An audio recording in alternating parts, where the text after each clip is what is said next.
10টা মসজিদের ইতিহাস। 1 নাম্বার, মসজিদ আল হারাম সৌদি আরব। এটি ইসলামের সবচেয়ে পবিত্র মসজিদ এবং বিশ্বের বৃহত্তম মসজিদ। এখানে কাবা শরীফ অবস্থিত। 2 মসজিদে নববী সৌদি আরব মদিনায় অবস্থিত। এই মসজিদটি মহানবী হযরত মুহাম্মদ সাল্লাল্লাহু আলাইহি ওয়াসাল্লাম নিজের প্রতিষ্ঠা করেছিলেন।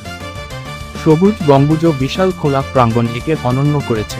3 শেখ জায়েদ গ্র্যান্ড মসজিদ, সংযুক্ত আরব আমিরাত।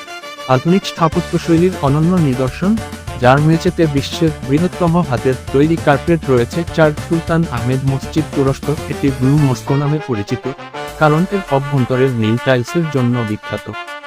5 আল আকসা মসজিদ, ফিলিস্তিন মুসলিমদের জন্য তৃতীয় পবিত্রতম স্থান। এটি জেরুজালেমে অবস্থিত এবং ইসলামের প্রথম কেবলা হিসেবে পরিচিত। 6 হাসান দ্বিতীয় মসজিদ, মরক্কো। আটলান্টিক মহাসাগরের কোল ঘেঁষে দাঁড়িয়ে থাকা এই মসজিদে বিশ্বের দ্বিতীয় সর্বোচ্চ মিনার রয়েছে।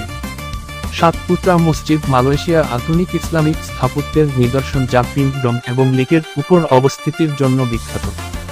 8 সুলতান ওমর আলী সাইফুদ্দিন মসজিদ, ব্রুনাই। স্বর্ণের গম্বুজ ও প্রাসাদের মতো নকশার কারণে এটি বিশ্বের অন্যতম সুন্দর মসজিদ। 9 তাজুল মসজিদ, ভারতের বৃহত্তম মসজিদগুলোর একটি, যার গোলাপি রঙের গম্বুজ ও বিশাল প্রার্থনা হল একে অনন্য করে তুলেছে। 10 কোল শেরিফ মসজিদ, রাশিয়া। এটি রাশিয়ার তাতারস্তানের কাজান শহরে অবস্থিত এবং মধ্যযুগীয় ইসলামী ও রাশিয়ান স্থাপত্যশৈলীর সংমিশ্রণ।